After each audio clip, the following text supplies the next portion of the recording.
Qué gusto encontrarnos esta mañana entre hermanos. Qué gusto encontrarnos esta mañana con un hermano franciscano que ha dedicado su vida a la academia, a la investigación. Fray Martín, además de llevar el hábito franciscano, es un hombre que se ha dedicado en sus días y horas a formar.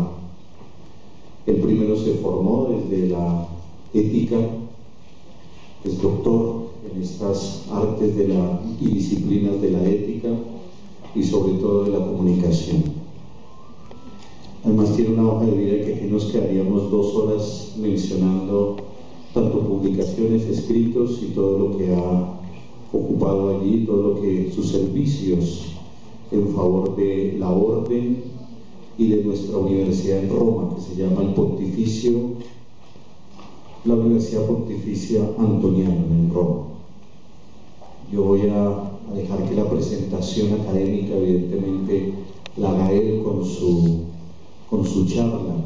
Los dos estábamos hablando ahora allí en la rectoría, y aunque inicialmente habíamos pensado hablar del tema de las TIC en esta mañana, yo le pedí el favor que en la noche, y ustedes me han dado una muy grata sorpresa, mis queridos estudiantes, porque yo pensaba encontrar más caras jóvenes y de estudiantes en San Benito a las 6, y que ahorita iba a tener a los viejitos. Entonces le dije a Fray Martín, no, a nosotros los viejitos el tema de las TIC nos agrada, pero un tema como este de la economía, entonces fui yo el que trastoqué los temas, pero igual escuchar a un hombre que sabe de ciencia, de conocimiento, y este tema que es muy actual, ustedes lo van a ver desde esta óptica franciscana, esta crisis económica. De todos modos, el tema de las TIC los vamos a dar, pero en la tarde, allí en el campo de San Benito, en el auditorio de San Benito. Y me alegra mucho encontrarme con todos ustedes y encontrarnos. Fray Martín, bienvenido a casa. Te decía ahora, tuvimos la oportunidad de atravesar todo Medellín y el Valle de Ubarro, veníamos desde Itagüí, pudo conocer, allá llegó a esta bella ciudad, pudo conocer ya parte de ella. Ahora, después de la charla, que no lo van a dejar exhausto, vamos a dar otro recorrido, algo de turismo también antes de llegar a San Benito de nuevo. Llegas a una ciudad que sabe acoger, como lo ha sido Colombia, ya me lo decías, pero llegas a una gran ciudad, llegas a una universidad que, te lo comentaba, está celebrando sus primeros 45 añitos, una universidad que está interesada desde un carisma muy propio, que es el nuestro, en ofrecer calidad humana y de la mano de la profesional, pero ante todo ese humanismo franciscano que es el nuestro. Aquí están estos tus hermanos dispuestos a escuchar. Bienvenido a casa. Cuando se habla de la crisis económica actual, hoy se vuelven a retomar elementos que los frailes de entonces habían resaltado. Por eso yo voy a hacerles una presentación, primero un análisis de la crisis actual y de cómo es vista, y después les presentaré lo que en aquellos momentos hicieron y trataré de indicar cómo también a nivel civil se están retomando algunas de estas iniciativas. Presentando el aporte franciscano en el campo económico, defenderé la necesidad de volver a unir dinámicamente economía y relaciones fraternas, superando la neta distinción que la modernidad ha creado entre la lógica de la eficiencia y la lógica del todo. La crisis económica actual no es ajena a este divorcio que se ha acentuado en las últimas décadas. Se ha llegado así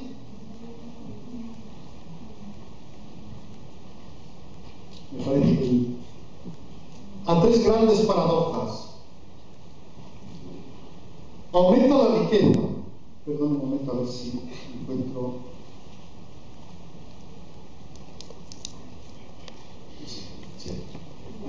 Aumenta la riqueza global, pero aumentan también las desigualdades. Si me permite un momento, me permite 2 minutos para la riqueza global, pero aumentan también las desigualdades. Siempre se pensó que las desigualdades eran consecuencia de la incapacidad de generar recursos suficientes del sistema.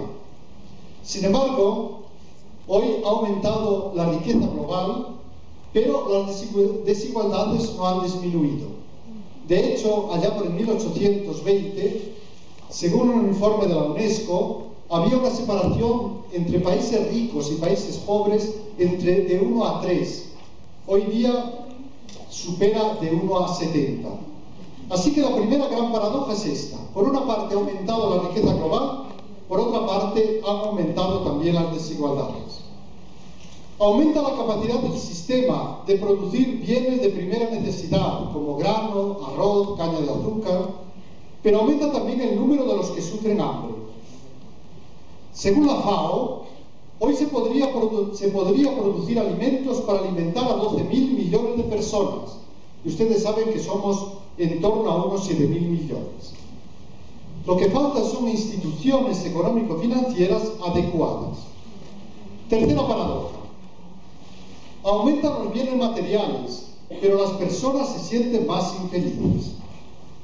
Existe insatisfacción en nuestra civilización. Drogas, psicofármacos, relaciones rotas, pero no se debe a la carencia de recursos.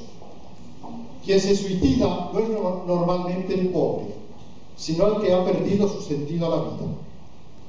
Así que estas tres paradojas es curioso en nuestra civilización. Mucha riqueza global, pero muchas desigualdades. Capacidad para producir alimentos para muchos más habitantes de los que hay en el planeta y, sin embargo, hambre.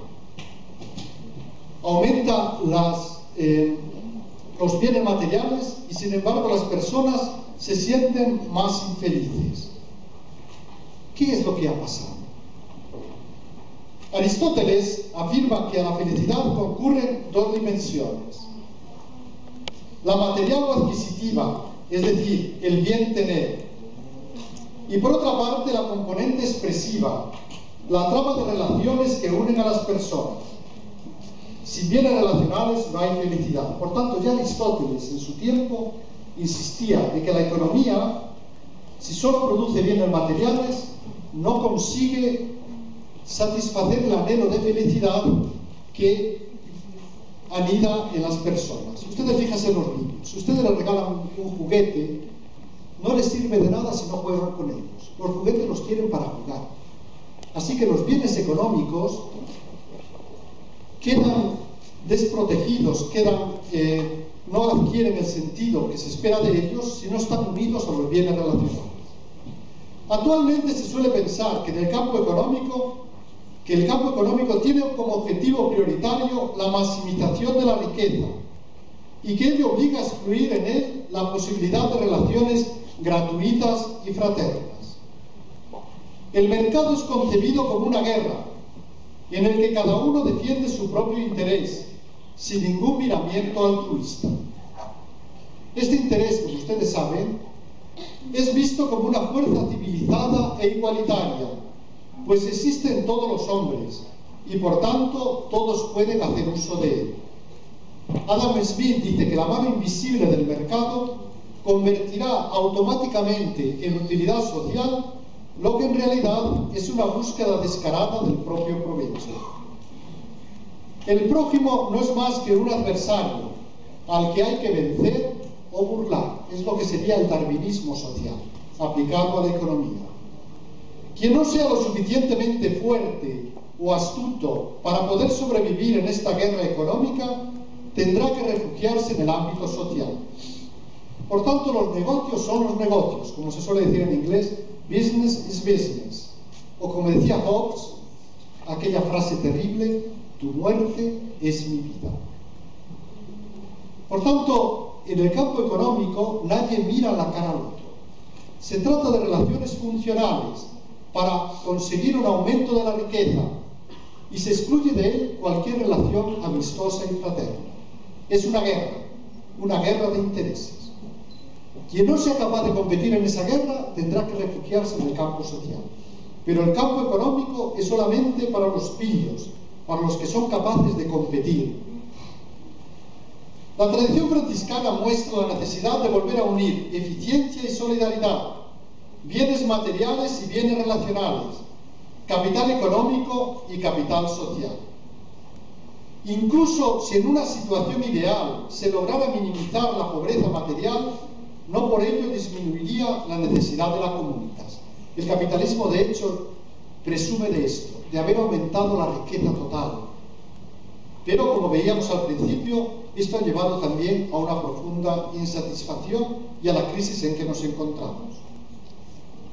Basándose en las intuiciones de su fundador, los franciscanos hicieron una notable contribución al desarrollo de la reflexión económica durante los siglos XIII-XV.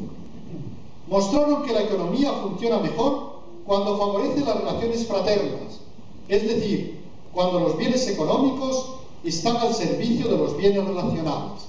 Y esto puede parecer una herejía en el campo económico, porque la economía es concebida, ya digo, como algo distinto, en el que no entran las relaciones fraternas. Los franciscanos en los siglos XIII-XV demostraron que la economía funciona mejor cuando las dos cosas van unidas, eficiencia y solidaridad, bienes económicos y bienes relacionales. Y en los últimos decenios se está volviendo a esto. En 1979, siento no poder demostrar porque el fichero que traigo pues está... no funciona, no sé por qué. Hubiera sido más fácil ver las estadísticas y ver los datos. Pero bueno, se lo digo así viva voz. En 1979 hubo un estudio de Titmus en Norteamérica que fue revolucionario. Él analizó lo que pasaba en los hospitales donde la gente acudía a donar sangre. Como no había suficientes donantes, algunos hospitales empezaron a pagar por la donación de sangre. Otros, sin embargo, siguieron apelando a la generosidad de la gente. Lo curioso de ese estudio, ya digo en el año 79, fue que los hospitales que no pagaban por la donación de sangre recibían más sangre y de mejor calidad. ¿Qué es lo que pasaba allí? Eso de alguna manera hizo pensar a los economistas. Hoy día, en la última encíclica del Papa, Caritas in Veritate, insiste en esto. Si no logramos volver a unir bienes económicos y bienes relacionales, si la economía sigue siendo una guerra en la que nadie mira la cara al otro, si no incluimos de alguna manera la gratuidad dentro de la economía, volveremos, esta crisis puede que la superemos de alguna manera, pero volverá otra.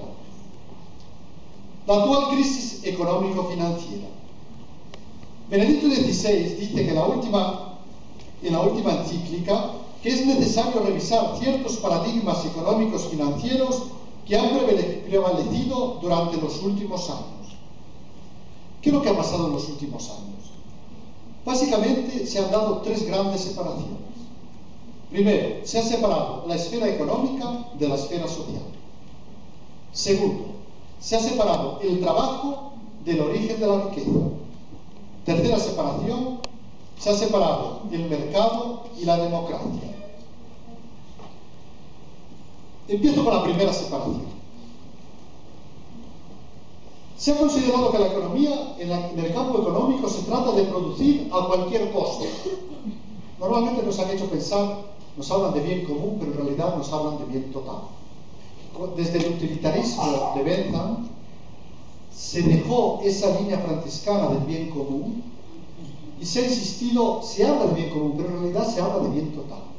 Para explicarle rápidamente cuál sería la diferencia, se lo podría comparar el bien común a una multiplicación y el bien total a una suma. En el campo económico, cuando se habla de bien total, se trata de maximizar la riqueza total. Es decir, que la macroeconomía funcione bien, que aumente la riqueza de toda la nación o del mundo y después ya se repartirá. Esto quiere decir que si aquellos de allá son más productivos que ustedes, yo le daré a ellos todo porque producirán más y así el bien total aumenta, la suma total aumenta, aunque ustedes habrán quedado en la miseria. El bien común, sin embargo, este concepto franciscano, que está regresando, se trataría de una multiplicación. Si aquellos de allá han logrado 10.000 cada uno, $10.000 de producción, 10.000 por cero es cero, no hay bien común. Por tanto, el bien común va muy unido al concepto de fraternidad. Y saben que el concepto de fraternidad es distinto al de solidaridad. Los franciscanos insisten en estas 4 perspectivas: libertad, gratuidad, fraternidad y bien común. El bien común he tratado de explicárselo así rápidamente, después en las preguntas puedo aclararlo mejor. El concepto de fraternidad va mucho más allá del concepto de solidaridad. La solidaridad intenta restablecer la justicia, la equidad, para que todos tengan lo necesario, no haya desigualdades. Por tanto, intentan que la sociedad sea igualitaria. Cuando fui a Japón a una charla allá, me mostraron un juego que puede ser indicativo de esta concepción. Me dijeron, este es el juego de Japón. No sé si hay algún japonés aquí en la sala. Y me dieron un martillo, eran monigotes, ¿no? Y yo tenía el martillo, al primero que levantaba la cabeza tenía que darle un golpe, para que todos quedaran iguales. Nadie levantara la cabeza por encima de otro. Ese concepto de solidaridad es bueno porque restablece la justicia, evita esa suma total que deja sin nada a los otros, ¿no? Pero se queda corto. El concepto de fraternidad que proponen los franciscanos y que la encíclica última del Papa recoge y que los economistas hoy están retomando, va mucho más allá. No solamente busca la igualdad, sino que además de la igualdad valora la diferencia. Tú eres mi hermano, te considero mi hermano, y por tanto no me siento humillado si tú tienes más que yo y me tienes que ayudar. Porque nos estamos intercambiando no solamente bienes económicos, sino bienes relacionales.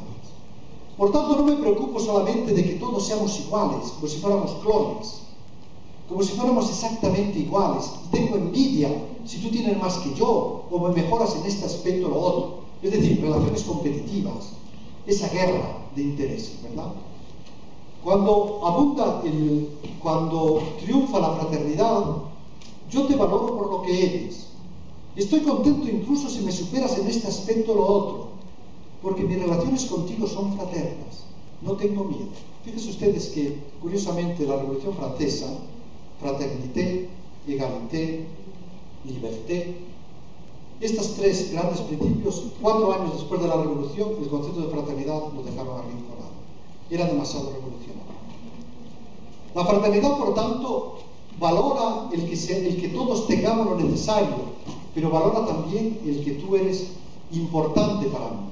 Por tanto, si necesito algo, no me siento humillado, y si tengo más, te doy proporcionalmente. No me conformo con la equidad. Valoro también la posibilidad de contribuir proporcionalmente, no solamente a nivel de darte lo que te pertenece y basta. Bien, pues estas 3 grandes separaciones se las voy a intentar explicar.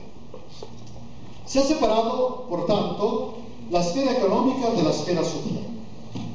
Se justifica, como dice en aquella película Wall Street, no sé si la han visto, supongo que sí, greed is good, greed is right. La avaricia es buena, la codicia es justa. Se ha intentado favorecer esto. Hume, en sus escritos, dice que es mejor que las personas se muevan por el interés, porque de esa manera la sociedad consigue más beneficios, mientras que si están preocupadas por el altruismo, se bloquean. Así pues, el campo económico se ha separado completamente del campo social. La economía es para producir, nadie mira la cara al otro, la vaca por lo que va. Y después, en el campo social, los que no han podido competir pueden recibir parte de esa riqueza que el campo económico ha generado. Segunda separación, entre el trabajo y el origen de la riqueza. En este contexto avaricioso y eficientista, el trabajo ha quedado reducido a algo marginal, valorado en función del salario, ajeno a la propia realización personal y sin relación directa con el bien común. Tradicionalmente se había aceptado que el trabajo estaba en el origen de la riqueza, piensen en Adam Smith, el origen de la riqueza de las naciones. Por tanto, el trabajo era el origen de la riqueza. Y la ventaja del trabajo es que todos podemos trabajar, siempre que consigamos un puesto de trabajo, ciertamente, pero valorando el trabajo se valora la creatividad de cada persona. Sin embargo, si lo que cuentan son las actividades especulativas, de bolsa, financieras, entonces ahí quedamos excluidos la mayor parte de la población. La sociedad actual prefiere apostar por las prácticas transgresivas de unos pocos.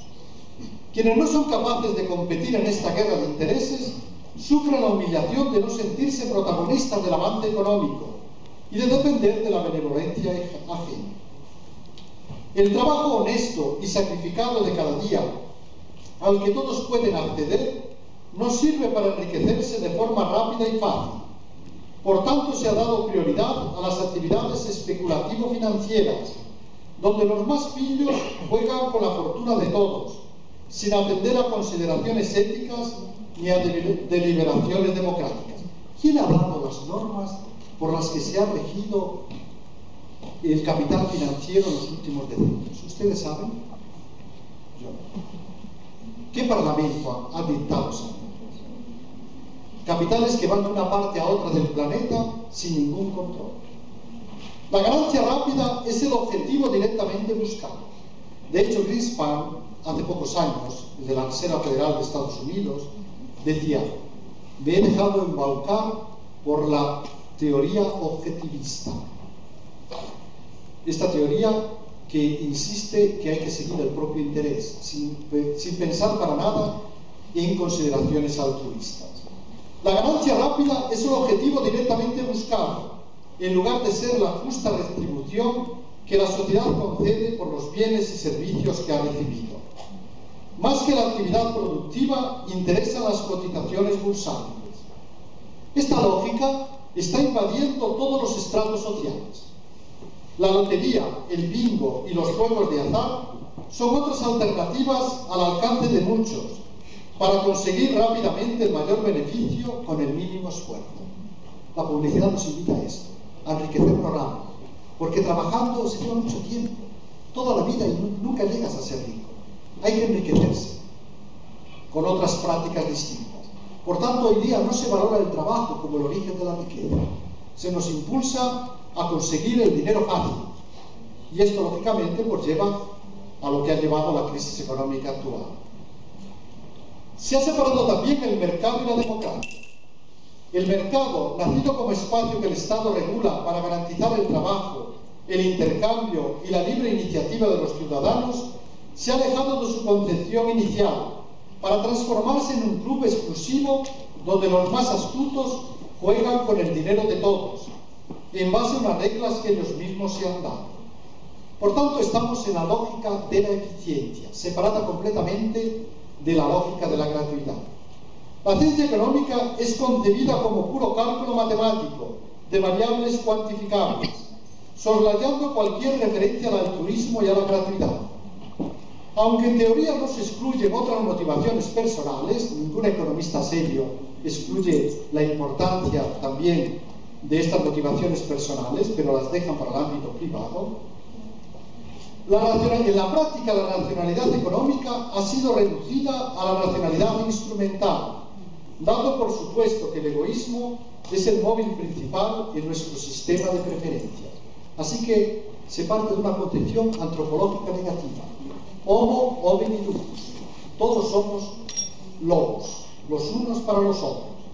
Si todos somos lobos, la economía tiene que ser una guerra, porque todos se mueven por el interés. Y los derechos humanos serán también barreras, en vez de ser potenciación de nuestra capacidad de donación. En un libro muy usado en la enseñanza universitaria, Lipsey afirma que la teoría económica es una ciencia positiva y por tanto tiene que evitar la ideología y el juicio de valor. Solo así podría representar en modo objetivo las leyes que rigen el mercado. La gestión económica se preocuparía únicamente de producir riqueza. asignando a la acción política el papel de conseguir la justicia mediante la posterior retribución. La eficiencia del mercado exigiría una competitividad que sería incompatible con cualquier tipo de relación afectuosa auténticamente humana. O sea, se ha dado esta separación que es curiosa. Es decir, se separa el campo económico con el campo social. Por tanto, primero se hace la guerra y se justifica esa guerra porque después habrá medios para curar a las víctimas.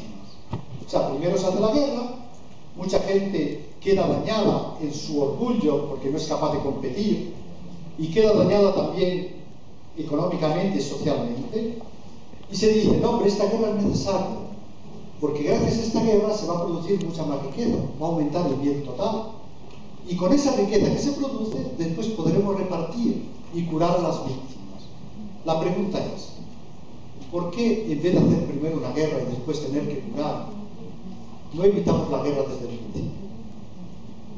¿Por qué no unimos desde el principio eficiencia y solidaridad?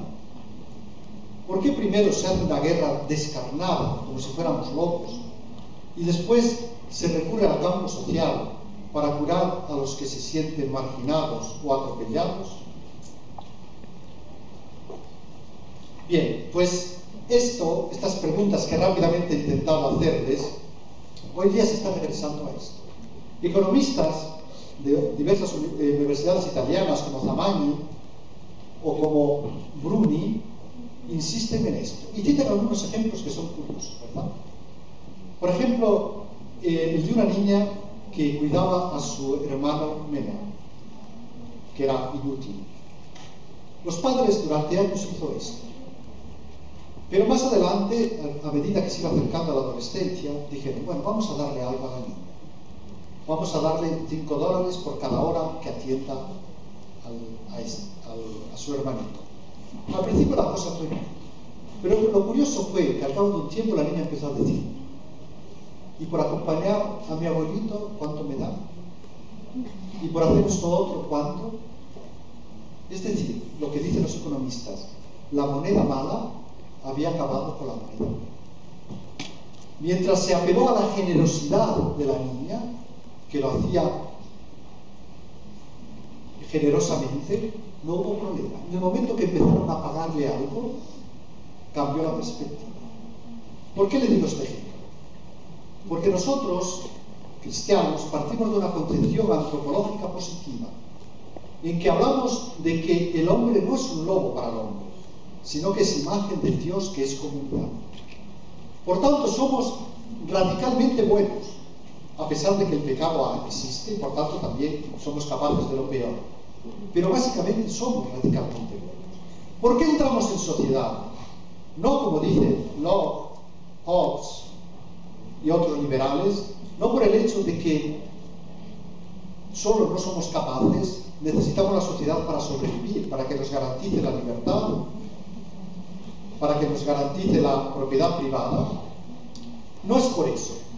En la perspectiva cristiana, franciscana, entramos en sociedad porque tenemos tanto que dar. Porque somos naturalmente buenos, generosos. Y cuanto más generosos somos, más desarrollamos nuestra naturaleza, más felices somos. Ya digo que esto puede parecer contradictorio para la economía tal como ha sido entendida. Pero hoy se está volviendo a esto. Les hablaba antes de Titmus, de ese estudio que hizo. Otro caso que citan los economistas para reforzar esta idea es de aquella familia que hacía la recogida diferenciada de basuras. Y en una ciudad en que esto no se solía hacer. Llegó un momento en que el gobierno municipal decidió pagar algo por esa recogida de basuras. Para que la hiciera le daba una cantidad. Incluso porque esta familia dejó de hacerlo. Otros empezaron a hacerlo, pero esta dejó de hacerlo. ¿Por qué? Pues según ellos, por el mismo mecanismo de cómo había actuado aquella niña anteriormente. Porque la moneda mala acaba con la moneda buena. Desde el momento que ya pagaban una cantidad por aquello, la familia dijo, pero esto es el valor de lo que yo estoy haciendo. Si solamente vale esto, no vale. como los donantes de sangre también. Si mi generosidad en donar la sangre se reduce a esto, entonces no me interesa. Y iban a los otros hospitales. Estamos en un mundo en que la generosidad, apelar a la generosidad de la gente, tiene efectos incluso económicos muy positivos. Fíjense en Internet. ¿Cuántas iniciativas, como la enciclopedia Wikipedia, como el programa Linux, sistema operativo Linux, tantos otros que son fruto de la colaboración gratuita, desinteresada de millones de personas, de miles de personas? Cierto, si empiezan a pagar un poco, a lo mejor le piden más, porque ya cambia la perspectiva, entramos en una perspectiva utilitarista. Pero creo que, fijándonos en nuestro mundo, el éxito del voluntariado, ¿cuántas personas entregan años de su vida sin recibir absolutamente nada a cambio? Basándome en esto, les propongo una antropología distinta a aquella en la que está basada la economía actual. Somos básicamente buenos. Por tanto, apelar a la generosidad de la gente tiene éxito. Algunas iniciativas económicas actuales, aparte de esas que les he citado de Internet. El microcrédito. Ustedes saben que Mohamed Yunus, en Bangladesh, que fue Premio Nobel de la Paz en 2006, empezó con estas iniciativas. Cierto que ha sido acusado también, como todas las cosas, ha sido acusado esta iniciativa a veces de abusar, como en todo, pero la iniciativa en sí misma demostró que la gente, cuando se confía en ella, responde. Este Banco de los Pobres, como se llama, tiene un 99% de restitución de los créditos. Esta gente que recibe estos pequeños créditos no firma ningún papel. El banco apela a su generosidad. La mayor parte son mujeres las que reciben pequeños créditos que tienen que devolver en poco tiempo. No saben ni leer ni escribir, son de zonas muy pobres. Pues un 99% de lo prestado viene restituido. Piensen en la economía de comunión.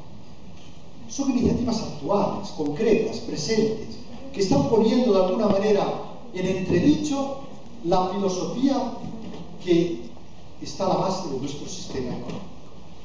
Esto mismo fue puesto en entredicho por los franciscanos en los siglos XIII y XV. A ver si consigo mostrar algunas diapositivas. Como nos entretuvimos un poco, tal vez dejo un poco la exposición formal y les hablo así de manera más coloquial. A ver si consigo. La caridad, por tanto, los franciscanos en los siglos XIII y XV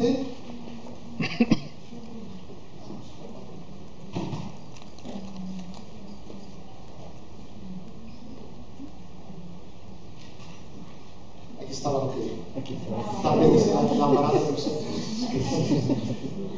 Bueno, estas eran las tres paradojas que les decía, ¿no? Como nuestra sociedad existe, conoce la famosa curva de Easterling, ¿no? Que dice que los bienes materiales en un primer momento producen felicidad, pero al cabo de poco tiempo se vuelve a lo mismo. Solamente el arte, novelas, cuando es algo artístico, nos produce siempre placer, pero si no, nos cansan enseguida. Por eso Bauman, cuando habla de la sociedad moderna, dice que esta es la primera sociedad de toda la historia que ofrece una felicidad aquí y ahora, perpetua, sin fin. ¿Y cómo hace para ofrecer esta felicidad terrena, sin apelar a lo trascendente? Dice, usa, en primer lugar, el marketing. Los productos tienen que ser muy atrayentes. Segundo, usa la obsolescencia programada. Los productos tienen que caducar enseguida. Por eso dicen que los computadores son femeninos, ¿no? Dicen que cuando te casas con una ya estás viendo otro computer mejor. Enseguida, porque hay que mantener esa ilusión de felicidad. Perdonen por este. Y el crédito fácil. Así que estas grandes paradojas, ¿cómo explicar esta insatisfacción que hay en nuestra cultura. Hoy la pobreza no es tanto de bienes económicos, porque como les decía, el sistema tiene capacidad para eso y para mucho más. Es la concepción filosófica que está a la base. Hemos convertido todo en una guerra, no nos fiamos unos de los otros. Mientras no logremos cambiar esta concepción antropológica que está a la base, la economía no puede ir bien. Hoy la pobreza es sobre todo de bienes relacionales. No digo que no haya que tener competitividad, porque el asistencialismo es un mal. Pero la palabra competitividad no es para mordernos unos a otros. Etimológicamente significa el buscar juntos la mejor solución.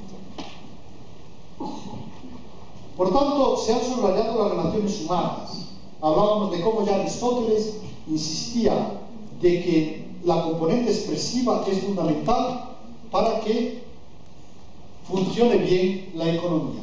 Sin ella no existe felicidad, porque los bienes materiales nos cansan. El mercado, sin embargo, ha sido entendido como una guerra de intereses, donde no hay posibilidad de relaciones gratuitas ni fraternas. Se ha aplicado al mercado el darwinismo social. Aquí solamente prevalecen los más adaptados y los otros, pues a pedir al campo social. Tu muerte es mi vida. La tradición franciscana invita, sin embargo, a unir eficiencia y solidaridad. Y esto mismo hacen esas iniciativas que les hablé en el campo, en Internet, y esas iniciativas que a nivel económico, como la economía de comunión, el microcrédito, etc. No digo que toda la economía tenga que ser así, pero que tiene que estar abierta a prácticas de gratuidad. Bien, habíamos hablado de que se han separado estas tres, la esfera económica de la esfera social. Económico para producir, esfera social allí para los que no han sido capaces de enriquecerse. El mercado y la democracia. Los bienes, se ha dejado el mercado en manos de unos pocos que dictan sus propias reglas. La democracia no entra ahí. Y el trabajo del origen de la riqueza.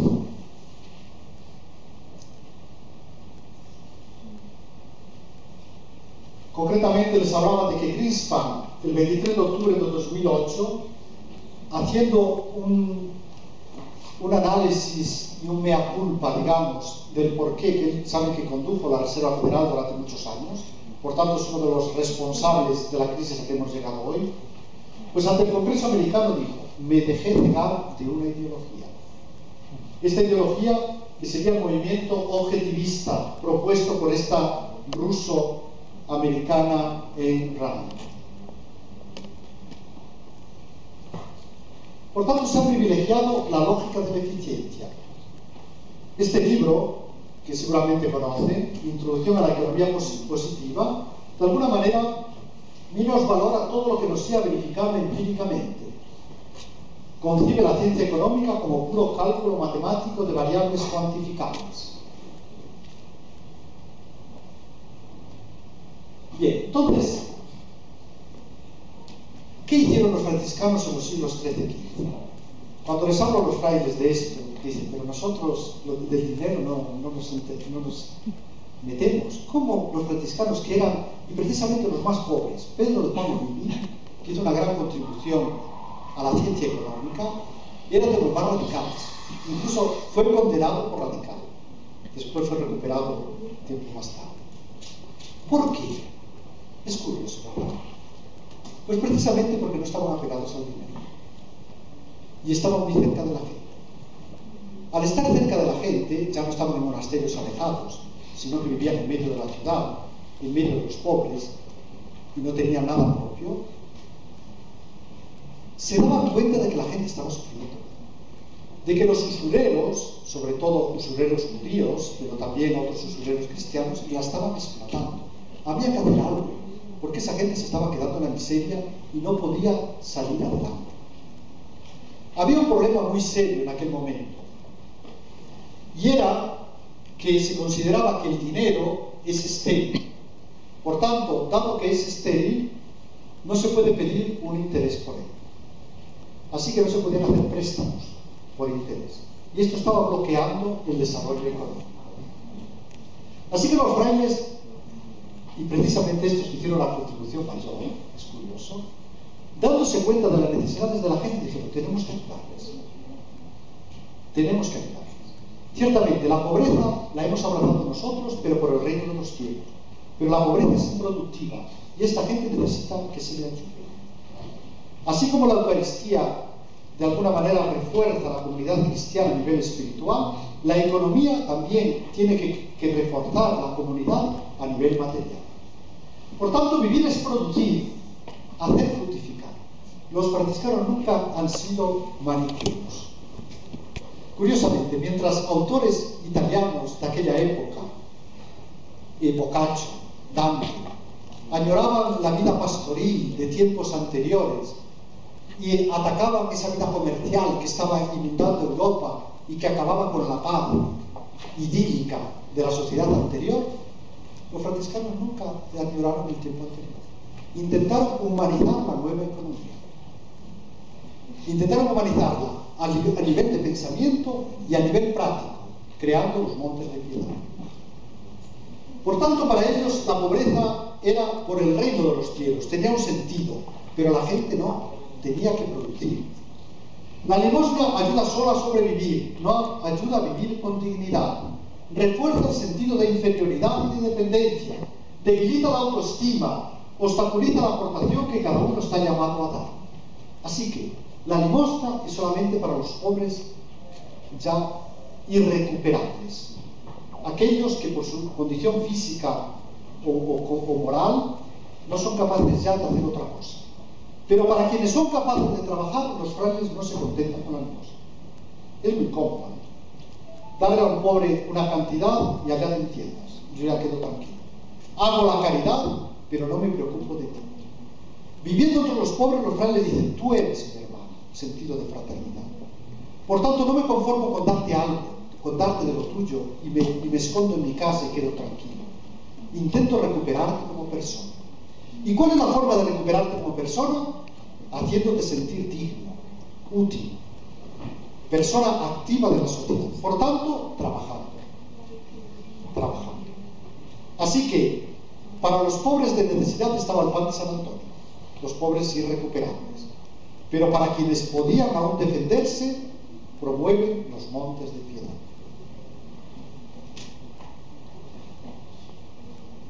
La perspectiva, por tanto, no es meramente económica, sino teológica y social. Promueven una economía solidaria, al tiempo que combate la usura y el gasto excesivo. O sea, los frailes en esto lo tenían muy claro. En una sociedad como la nuestra, en que se promueve el consumismo, esto de ayudar a los pobres queda como algo marginal. Mientras favorecen los montes de piedad, atacan, promueven también leyes contra el gasto excesivo. Insisten en la honestidad personal y en la confianza. El mercado no es para ellos una guerra de intereses, sino un sistema de relaciones humanas orientado a fortalecer los lazos comunitarios. Ustedes saben la tesis de Max Weber, ¿verdad? Que dice que el capitalismo surge como una evolución del protestantismo. Los frailes promueven una economía social de mercado, que es muy distinta a una economía capitalista. ¿Cuál sería la diferencia entre una y otra? Mientras la capitalista busca el capital como objetivo prioritario, lo que les decía antes, aumentar la riqueza total, aunque otros se queden en la miseria, la economía social de mercado favorece la libertad, por tanto de mercado, no dirigida, no colectivista. Porque tú eres importante y tienes que sentirte activo, miembro activo de la sociedad.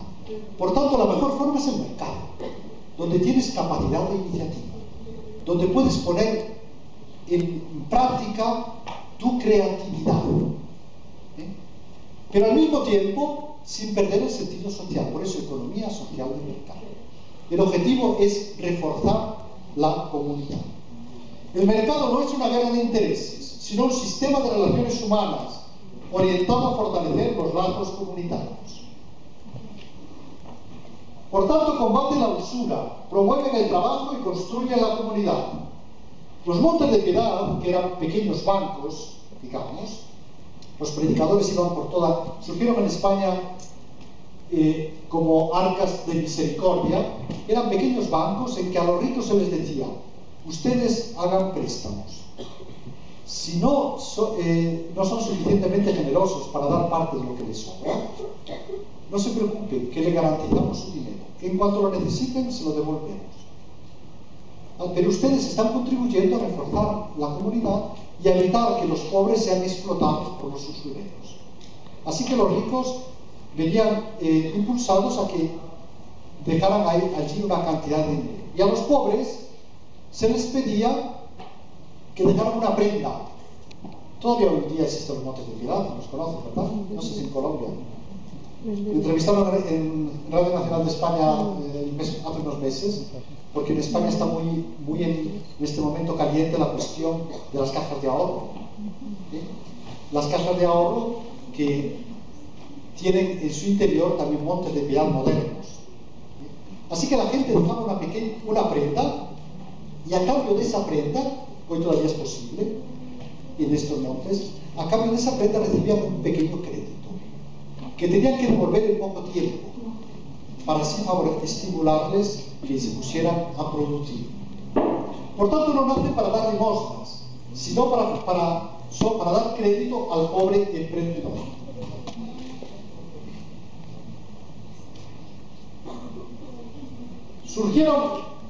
Prestaban pequeñas cantidades. Ya en 1431, según en algunos documentos recogidos del Archivo Secreto Vaticano, normalmente se ha entendido que los montes de piedad empezaron en Italia.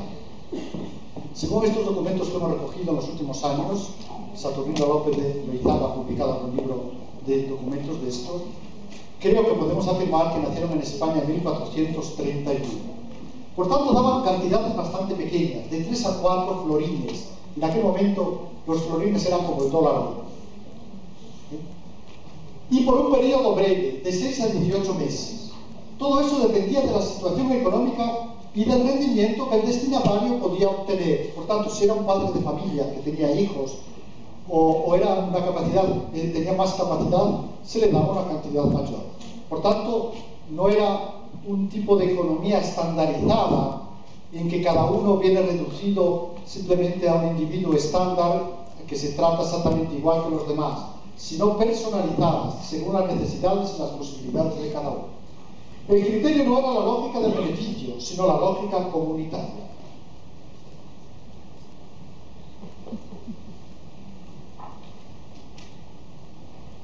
En el campo,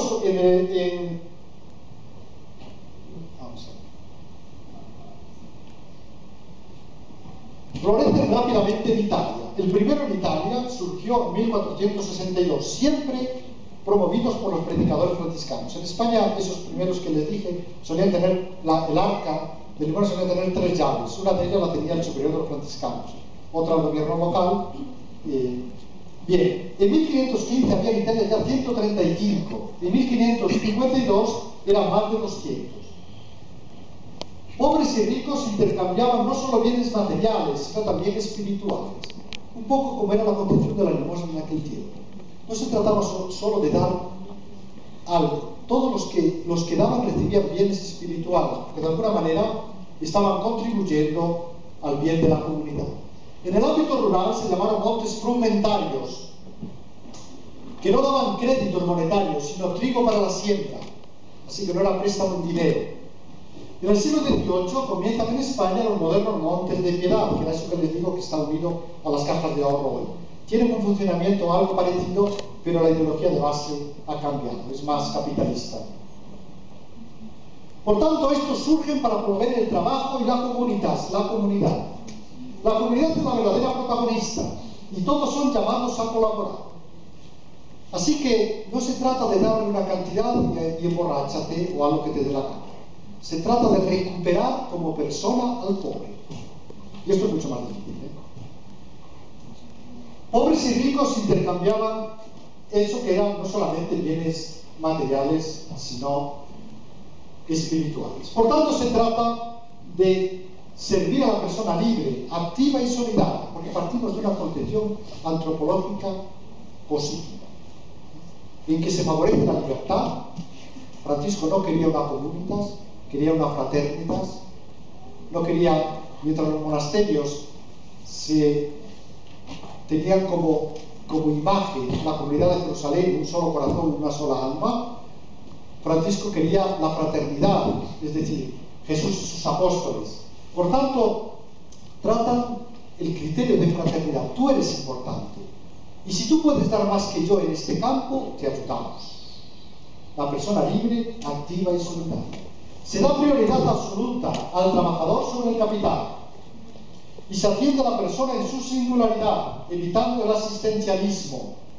Es decir, el dar una cantidad y la persona queda a merced de lo que pueda hacer. Son un ejemplo de economía abierta a la fraternidad, próxima a lo que hoy se denomina economía justa. Evitan la pobreza extrema, aligeran el número de indigentes y refuerzan la cohesión comunitaria.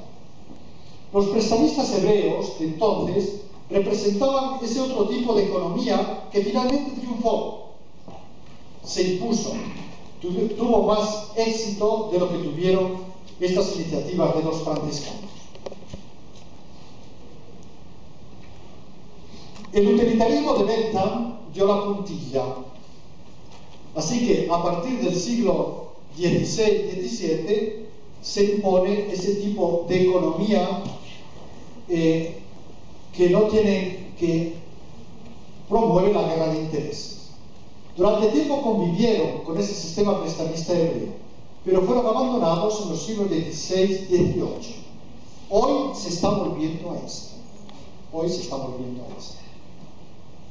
De hecho, el Papa en la última encíclica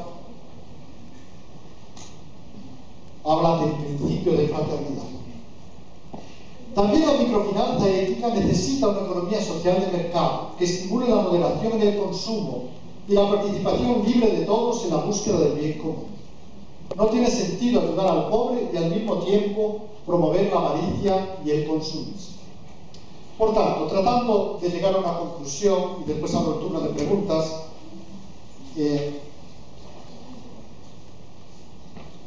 la crisis económica actual es fruto de la autorreferencialidad del mercado global y de la desconfianza del ser humano. Partimos de una concepción antropológica negativa y esto nos lleva a hacer un tipo de economía que excluye la gratuidad. Para mejorar la macroeconomía se ha favorecido una competitividad individualista que impide las relaciones fraternas, ahonda las desigualdades sociales e incrementa la satisfacción. La falta de transparencia y de reglas claras ha minado la confianza en todo el sistema económico. Nadie parece estar seguro de la fiabilidad del otro. De hecho, cuando se dice dar crédito, en español es una expresión que tiene doble significado, ¿verdad? Crédito económico y también crédito de confianza. Cuando se pierde el crédito, la economía cae. Un ejemplo de esto fue en 1341 en Florencia. Fue la crisis que yo diría más parecida a la actual. En 1341 los bancos florentinos eran los grandes capitalistas del momento. Prestaban al Papa, prestaban a los príncipes de Florencia, Nápoles y a otros muchos príncipes de Europa, entre ellos el rey de Inglaterra. El florín, como les decía, era la moneda, pero empezaron a hacer prácticas transgresivas. Como tanto le pedían créditos, la avaricia les llevó a poner en circulación más riqueza de lo que correspondía a la riqueza real. Ustedes saben que desde Nixon, desde 1971, desligó la moneda de las reservas de oro. Así que ahí se abrió la brecha para que cada uno pudiera hacer lo que quisiera. Bien, pues los banqueros florentinos empezaron a prestar más de lo que en realidad tenían. Se creó una burbuja y empezaron a caer bancos, uno de aquí, otro de allá, pero durante años se fue tapando. El problema surgió cuando se perdió la confianza. Tres factores. Primero, empezó la guerra de los 100 años y el rey de Inglaterra no pudo devolver los préstamos, se declaró insolvente. El Papa, que había sido trasladado a Aviñón, que estaba en Aviñón, empezó a retirar los fondos. Los príncipes de Florencia y de Nápoles estaban próximos a la bancarrota. la gente entró en pánico y todos se fueron a los bancos a retirar el dinero que tenían. El gobierno florentino reaccionó de manera muy parecida a lo que reaccionaron los gobiernos de aquí. Intentaron ayudar a los bancos, calmar, pero fue imposible. Según el historiador italiano Cipolla, esa crisis duró unos 30 años y solamente empezó a recuperarse, curiosamente, cuando la peste negra diezmó a la población en Europa. Disminuyendo la población, entonces fue posible reactivar la economía. Fue muy parecida a la de hoy.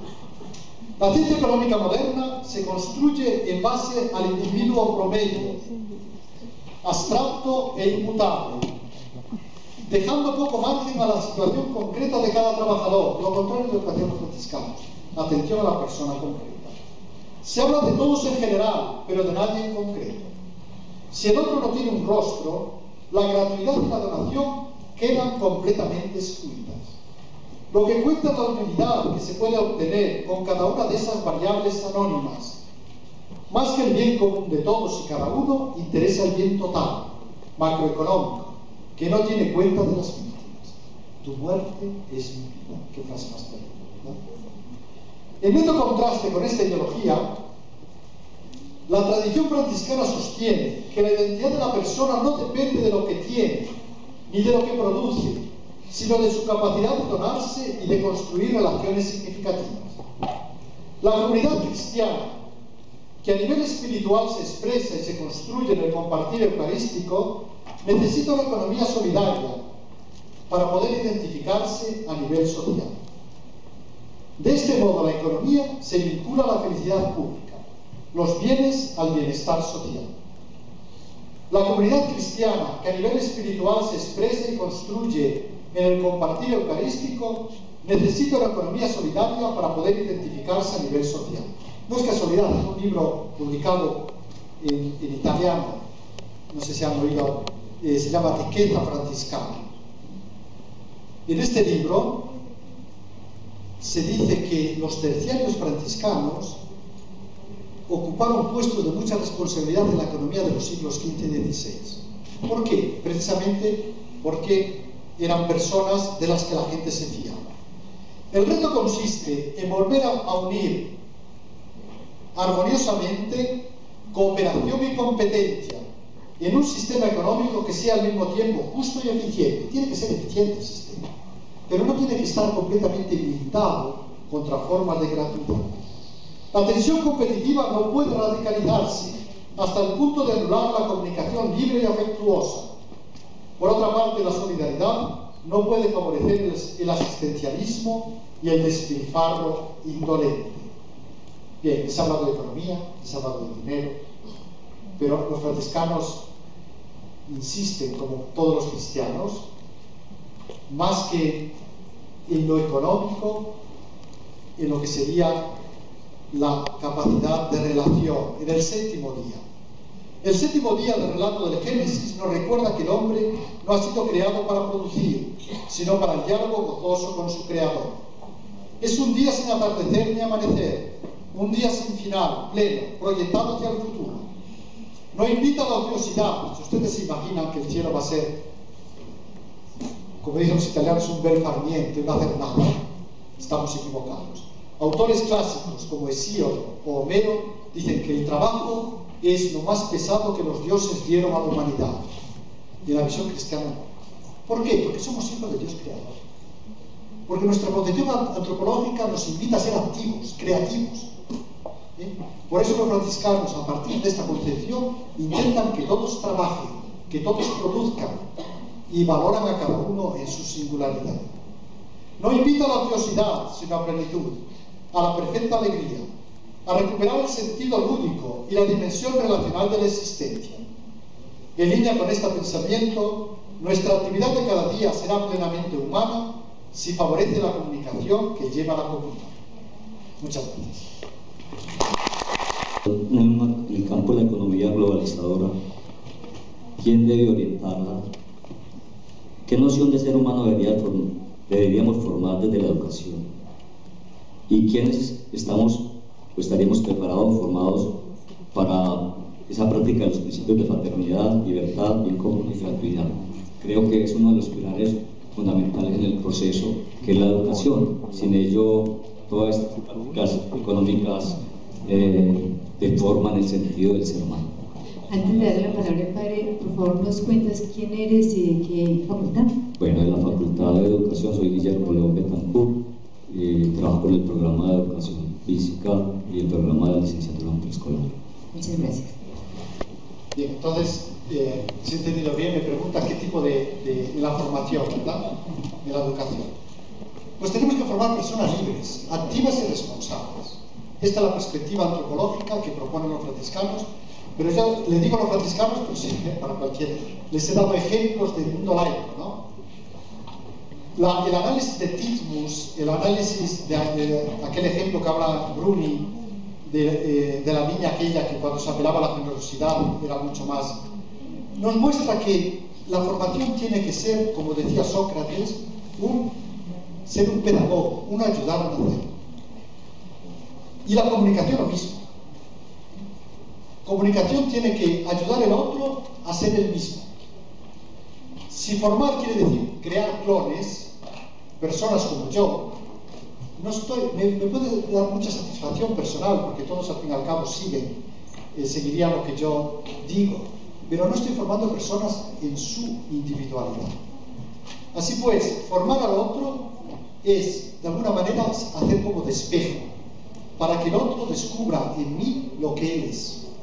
La ética, la moral, es ayudar a que cada uno sea lo que ya es, a que desarrolle como persona. Y esto significa, más que conocer, reconocer.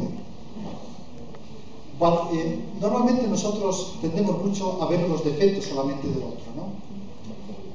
Formar significa, sobre todo, ayudar al otro a que se descubra, a que descubra las cualidades que tenga y las ponga en funcionamiento. Y a nivel económico, pues esto se traduce en una economía social de mercado. Tú eres una persona que eres básicamente generosa, no eres un lobo. Por tanto, te vamos a ayudar para que seas tú mismo, para que te desarrolles como persona, para que seas feliz, para que tengas esa componente expresiva, no solamente la económica, de que hablaba Aristóteles. Así que formarte quiere decir ayudarte a descubrir lo que eres. Bueno, no sé si me alargo un poquito, pero dejo de algo. Grado en la universidad. Quiero hacer una pregunta, pero tampoco soy capaz de superar las ganas de hacer algún comentario. Me parece fabulosa la conferencia y me parece que este tipo de aportes de la filosofía de Francisco debería regarse por el mundo entero. ¿Cómo hacer para que el modelo económico que tenemos supere los límites filosóficos en los que fue montado? ¿Cómo hacer para que realmente a la humanidad la inunde la fraternidad, Francisco? Pues curiosamente, la encíclica Caritas Elementare, que les dije, saben que esta encíclica tenía que haberse publicado en 2007, porque era el aniversario de la Popular Progreso. Se retrasó 2 años a causa de la crisis económica actual. Y en ella han colaborado muchos economistas, entre ellos este Zamaña de que les hablaba, ¿no?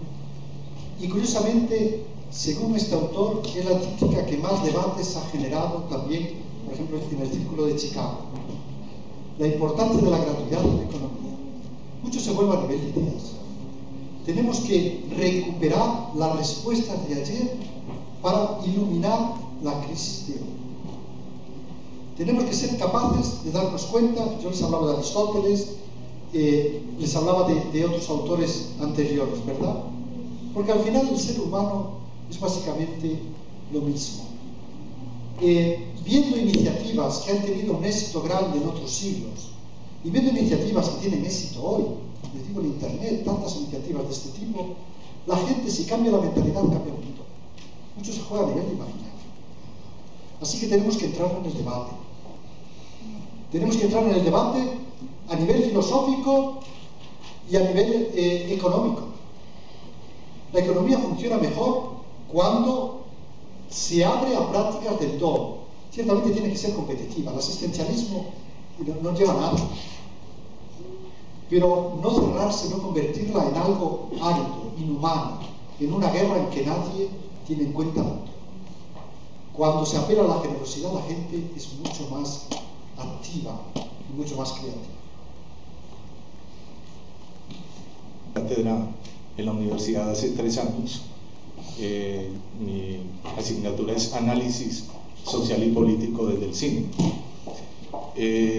No conozco mucho de economía, pero escuchando su conferencia, si hago una retrospectiva de la crisis de hace 7, 8 siglos en Europa, y la siento muy distinta a la actual por 2 factores.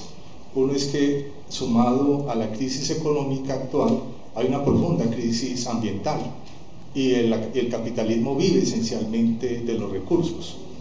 En esa mirada yo observo que esos 2 factores son fatales para una recuperación económica y que de alguna forma siento que lo que hay que construir es una nueva mentalidad. Su posición, su exponencia me parece pues fundamental para mirar una nueva perspectiva. Podría uno pensar inicialmente que es un paliativo a la actual crisis económica, pero siento que la palabra solidaridad no va asociada a la palabra capitalismo. Entonces es de alguna manera una nueva perspectiva. Y en ese sentido que usted nos invita a relacionar un poco su ponencia con el asunto de los medios, yo diría que también lo que hay es una crisis mediática, que es la acumulación del dinero, un imaginario. O sea, una persona acumula y lo que acaba de ocurrir es una crisis económica de grandes capitales. Los pobres siguen siendo los mismos en el mundo y con esta crisis posiblemente sean más. Pero lo que hay ahora es una crisis económica de alto grado. Yo creo que pues por su exposición me doy cuenta que conoce muy bien la crisis que actualmente está viviendo Europa y concretamente los Estados Unidos cuando se habla de capitales basura. O sea, fueron grandes capitales, fueron los ricos los que especularon con esos capitales y ahora los estados vienen a endeudarse para darle ese dinero a los ricos y así, digamos, por reflejo, ayudarle a los más pobres. Pero yo siento, y aquí va en concreto mi pregunta, si lo que estamos asistiendo es a una nueva forma, un nuevo pensamiento, o el recomponer un poco el pensamiento de la humanidad, porque indudablemente la crisis económica capitalista, en lo personal pienso, no va a salir de esta situación y la humanidad va a ser el peso de las situaciones, de las razones, la que nos va a llevar realmente a hablar este planteamiento que los franciscanos nos plantean del humanismo, de la solidaridad y eso es así de claro. Siempre que hay una crisis mundial, solamente la solidaridad entre los hombres es la que puede salir de esas crisis. Sí, los especialistas insisten en que esta crisis es entrópica, es una crisis de sentido. Y es mucho más profunda que la que de 1929. Y es mucho más profunda de las crisis cíclicas que normalmente se generan en el capitalismo. Normalmente cada 10-12 años hay una crisis cíclica. Ha aumentado mucho la producción, no se venden los productos, entonces las empresas tienen que despedir obreros. Como despiden obreros, estos no tienen salario suficiente para comprar cosas, por tanto se ahonda la crisis y eso suele suceder cada 10-12 años. Son las crisis cíclicas. Esta es distinta. Por eso ya les digo que la más próxima a la crisis actual yo la retrocedo a 1341, que fue cuando los franciscanos hicieron una contribución tan notable. Estamos en un capitalismo sin reglas. Les decía que Bauman dice que para conseguir esta sensación de felicidad perpetua, terrenal, se recurre a la obsolescencia programada. Hay un vídeo que gira por internet que si lo encuentran está muy bien hecho sobre esto y dice que ya Alex de Tocqueville, que escribió La democracia en América, francés, se extrañaba en el siglo XVIII que los norteamericanos de Estados Unidos hicieran las cosas para que no duraran. Ya se extrañaba de eso. La obsolescencia programada ha sido considerada el motor de la economía, sobre todo después de la crisis del 29. Y no se ha tenido en cuenta de que los recursos son limitados. Estamos convirtiendo el mundo en un estercolero. ¿En qué consiste la obsolescencia programada? Pues básicamente que los productos tienen que acabar pronto, caducar pronto. Las bombillas, por ejemplo.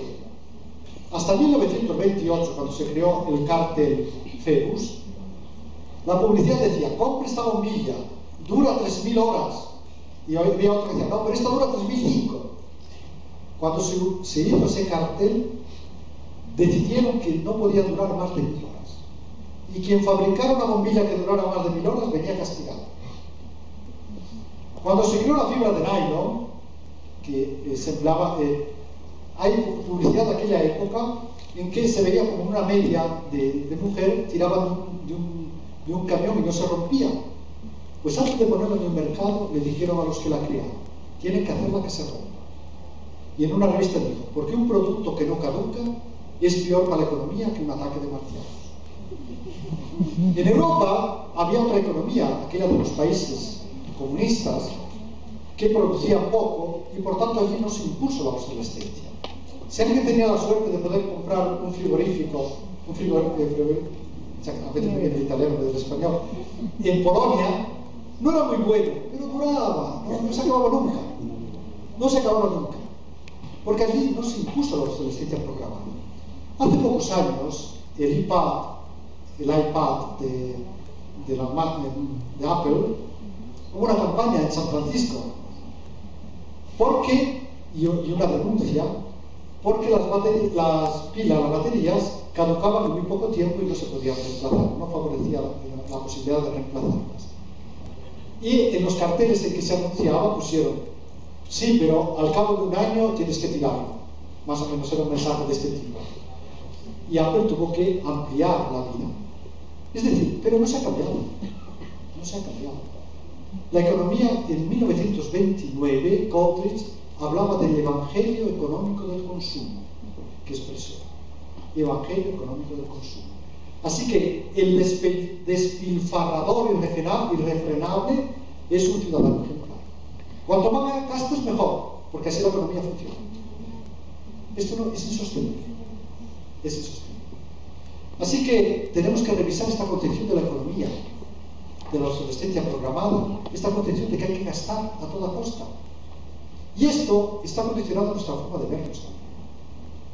Pero esto ya sería otra... O sea, mi teoría es que la tecnología influye en nuestra forma de vernos y nuestra forma de relacionarnos. Los amigos aparecen y desaparecen. ¿Cuáles son los modelos de identificación? Las estrellas del espectáculo, no los grandes investigadores. Por tanto, a nivel de creación, el franciscano invita a reconocer, a admirarse ante la creación, no a usarla como si fuera un señor despótico de luz inicial.